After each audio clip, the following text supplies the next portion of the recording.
views and opinions expressed in this program are those of the participants and do not necessarily reflect the views of Bronxnet or the program underwriters. Welcome to Public Health America, a 30-minute program on Bronxnet where we talk with national experts to promote health and social justice. I'm your host, Dr. William Latimer. We begin by focusing on a current health topic from the COVID pandemic to cardiovascular disease. Our goal is to provide you with not only the best science, but practical tips to live a healthier life. On Public Health America, we also celebrate what studies have long documented, namely the unparalleled value of a college education by setting the stage to pursue a career of your choice, increase lifetime earnings and opportunity, and champion the ability to engage in civil debate. But for many, finding a path to college is neither clear nor certain. What if you're a high school student with supportive parents but feel daunted by the prospect of being the first in your family to attend college? What if you're a single mother or father and want to attend college but have no childcare? On Public Health America, our expert will also talk about decisions they made and support they received that helped them beat the odds. By sharing one or two life lessons, their stories may provide you with the inspiration and method to realize your dreams. This is Public Health America.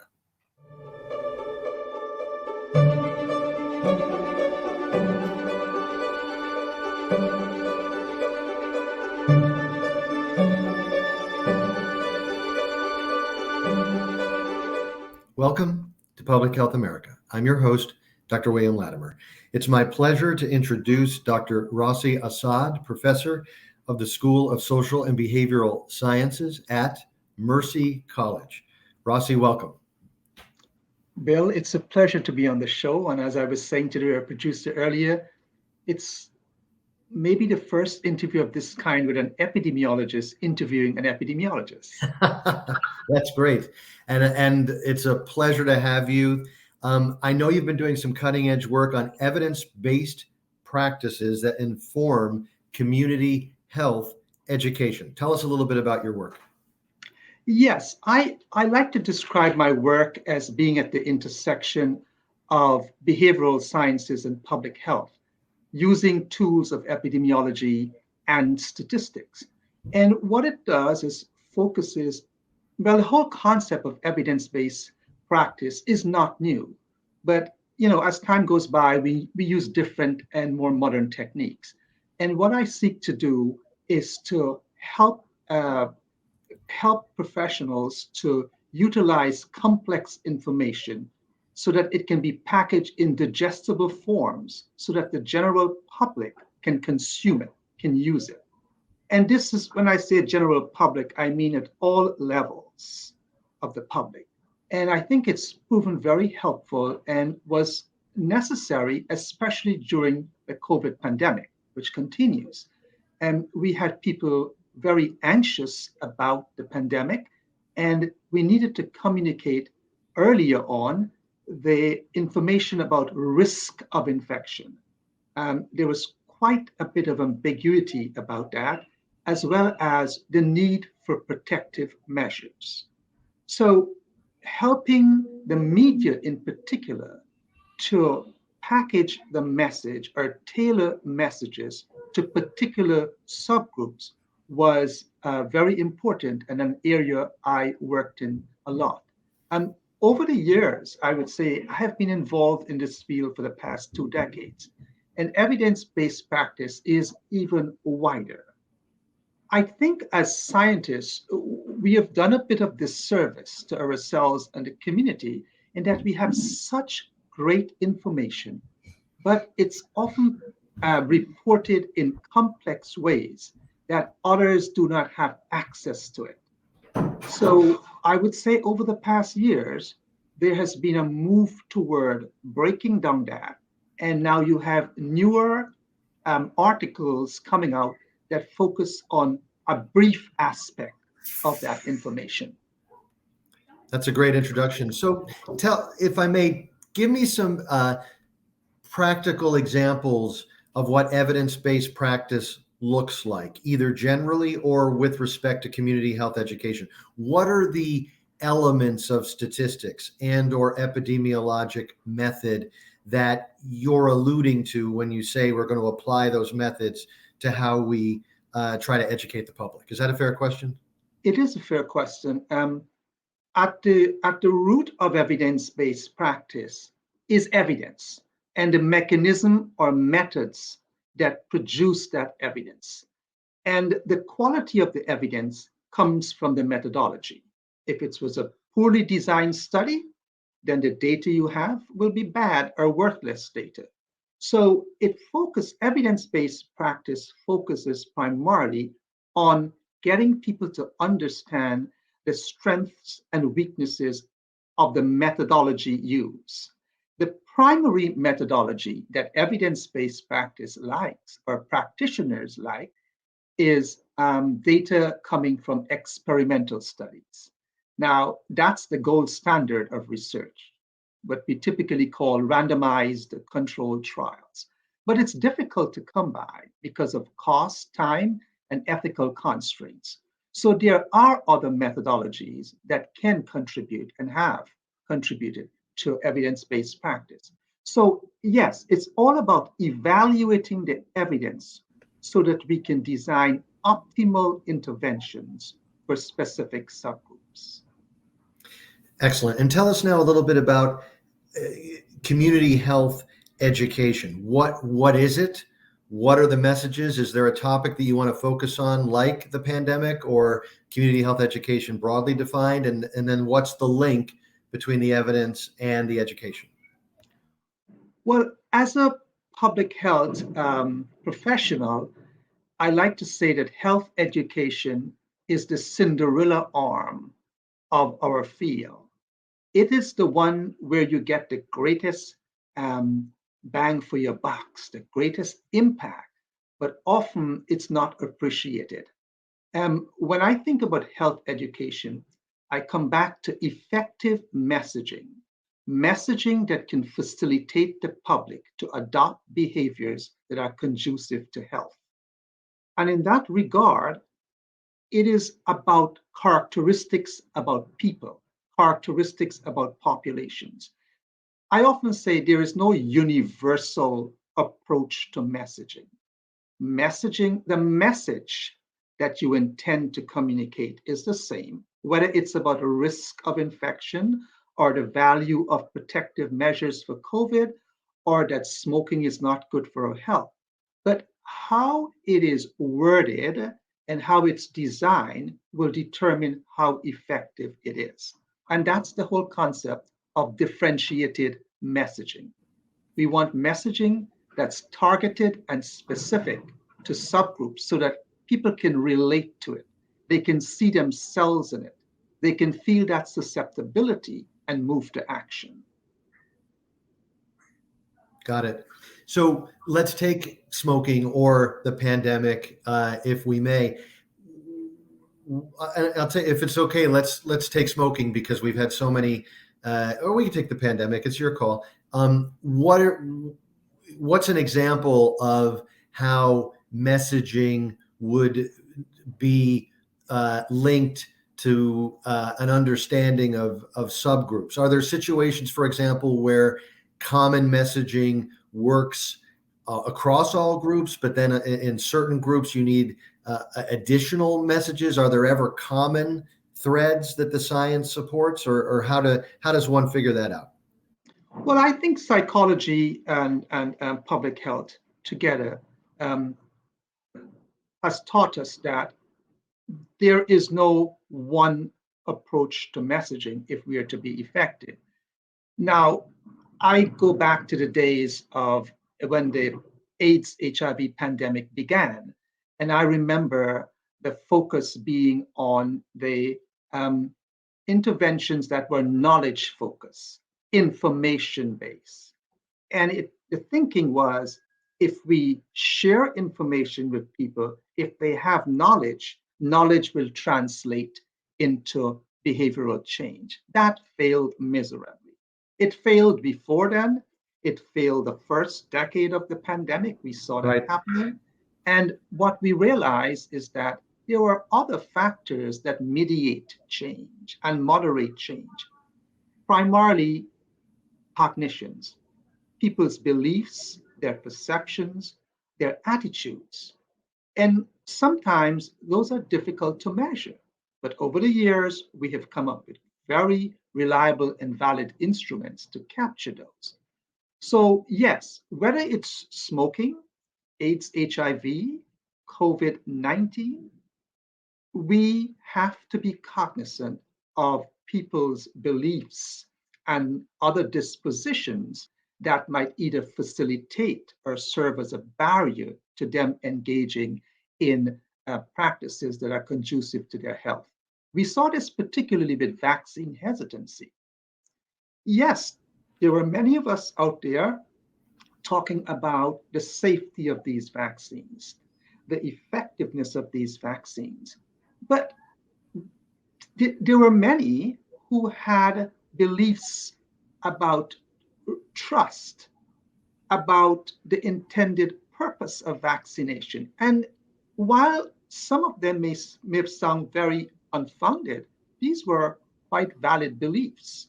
So if we wanted to get our message across, as we eventually came to realize, those beliefs had to be addressed. And that's what I talk about when I say specific and targeted interventions.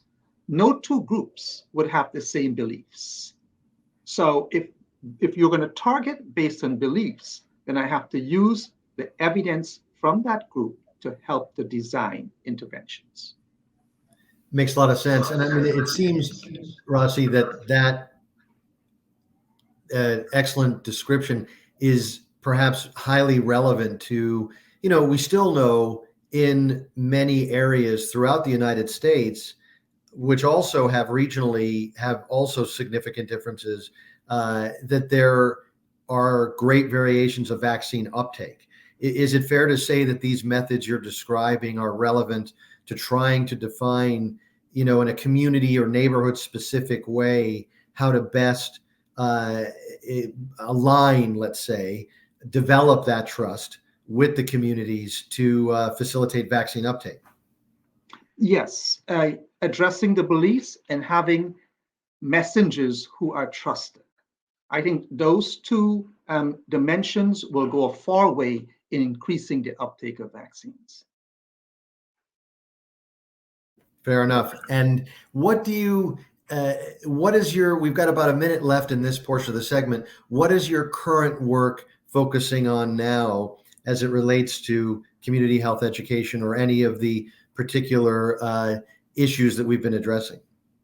Well, I continue to work with the media. This pandemic continues, so it's keeping me busy. Another project I'm working on is with the American College of Epidemiology. I serve on the communications committee, and we have an initiative to better prepare epidemiologists and public health experts to communicate information more effectively to the public. Another focus of mine is moving my statistics up a bit to a way, or in addition to the traditional techniques, I'm moving into big data. There's a lot to be had in big data. And in order to fully realize the potential of it, I have been looking at the psychology of big data, how we should be thinking about big data in terms of discovery-based techniques so that we can get the optimal benefits from it. Sounds very exciting. It sounds like a very broad palette. When we come back to Public Health America, Dr. Rossi Hassad of Mercy College will tell us a little bit about his life journey academically, and how his education provided the basis for a profession and to do the interesting and exceptional work that he's doing. We'll be right back. This is Public Health America. I'm Dr. William Latimer.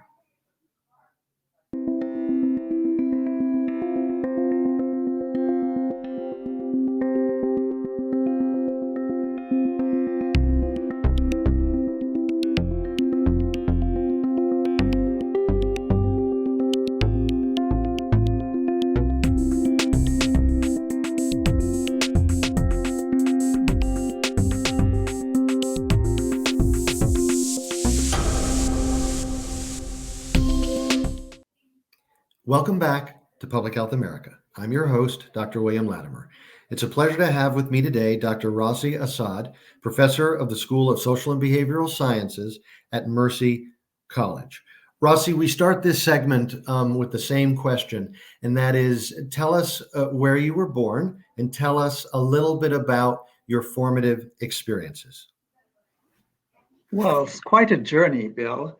I was born in Guyana, South America, and lived in a number of countries lived and worked and studied in a number of countries before moving to the United States.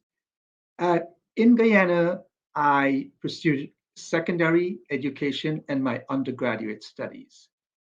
I studied at the University of Guyana, where I pursued a health professions degree. I pursued diagnostic radiography. So here am I in public health today, but I actually began in radiography or X-ray technology, an area, a field I thoroughly enjoyed. Interestingly, before leaving Guyana, I was the head of a radiography department at a leading private hospital. The name, Mercy Hospital. It continues to be a premier private hospital in that region. And here I am today at Mercy College. My years in Guyana were enjoyable. I grew up at a time and studied at a time when culturally and historically there was a high premium on education. And both of my parents were school teachers. And so education, teaching and learning was everywhere.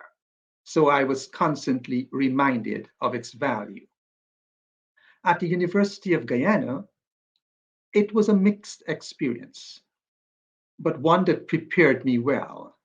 When I say mix, because it was a health professions degree, radiography, it was a cohort model. And I love the cohort model because it moves you along, it helps to motivate and support you. And there's that accountability that you have not only to yourself and the program, but your classmates. But one of the things that I wish was done better was the pedagogical approach.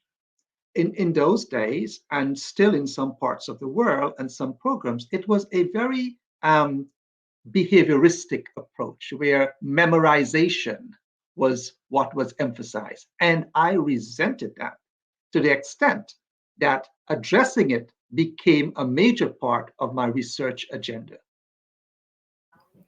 That's great. A wonderful story. And I'm looking forward to hearing more about the other countries that you studied in. You know, kind of, you're a unique, you have a unique history in that you can compare and contrast different cultures. And obviously, as someone who, for example, was a director of a Humphrey program that brought mid-career professionals from a number of degrees to the U.S. for training, the impact of having true cultural diversity was just amazingly positive for the college and the students. But I want to pick up on one thing you said that no one else has said. You're the first to say this, and we've had a lot of guests, and that is the beneficial value of the cohort that you were in, your if you will, your student peers, and that was a critical part of your educational experience and success. I think that's a wonderful message to bring home. Tell us what was your next step after your undergraduate experience at the University of Guyana?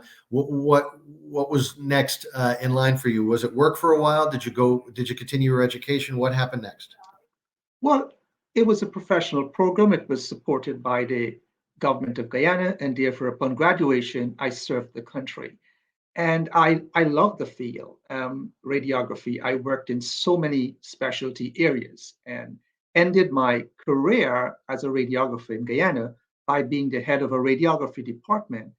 And as I indicated, the name of that hospital was or is Mercy Hospital. I then left Guyana and went to Jamaica. It was just after Hurricane Gilbert, and they were seeking help to reconstruct the hospitals and enhance the labor force. So I moved to Jamaica, and it was not only did it help me professionally, I had the center of learning there, the University of the West Indies in Jamaica. And so I was able to not only, as I said, improve my skills and knowledge in radiography, but I had the wonderful opportunity of moving into public health. But what moved me to public health was not that I didn't think that radiography was of tremendous value any longer, but it was beginning to prove a bit limiting for me in terms of not being fulfilling. I remember that almost every day we would have patients coming down with with AIDS, HIV, who had to be X-rayed, and I would constantly think about AIDS, HIV, and it was topical then. And you would often have messages from epidemiological departments and public health specialists, and there was a sort of a thinking that I can help here. We do not need to be seeing patients or people who are ill. What about preventing this? And so when public health became an option for me, I applied to the University of West Indies. At that time, it was a very select group. Epidemiology and public health was reserved. It was an MPH program for physicians only. And somehow I was lucky to get into that program, and I excelled and enjoyed it. And my focus in that program was on AIDS, HIV, and looking at behavioral indicators of infection. So, another life lesson there, I think, which I think is so important. At Mercy College, for example, we have a program that is very popular at Mercy and nationally, and that is second degree nursing. And I only mention that to say, you had a very successful first career, that was informed by your excellent education at the University of Guyana, and then through your practice, where you really rose through the ranks in Guyana. But then it sounds to me like you, in effect, had a second career, that evolved in public health and epidemiology at the University of West Indies, another excellent institution that I happen to know fairly well. I've been there in a while, but I have been there. And that, changing careers, they might be linked in some way, they may not, but is common these days. And you've done that very successfully. I'm just curious, were there lessons learned in your initial phase that kind of helped you move the needle forward in your second phase, where you focused more on HIV prevention and or public health in Jamaica? Well, lessons learned personally and then from the professional perspective. Personally, I learned that it's okay to change course. Um, you sometimes you have to follow your passion, and if you can see into the future, I like to say a bit of strategic thinking, and you can see that move putting you where you want to be and having a reasonable impact on society. It's okay. So when I moved from radiography to public health, that was a large part of the underpinning that was driving this. I have to say that my training in radiography was an excellent base for public health. Um, at the professional level and in public health, I go back to something I said earlier. This focus was still on these knowledge-based interventions.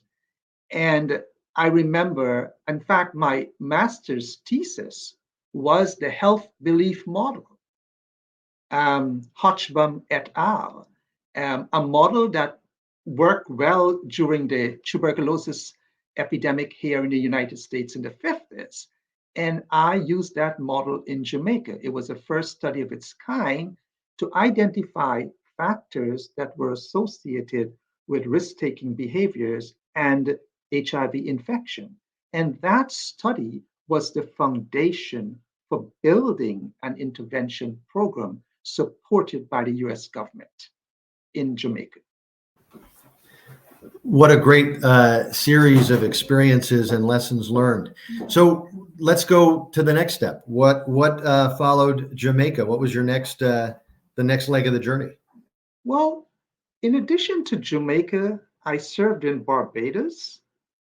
I served in St. Kitts Nevis in the field of radiography.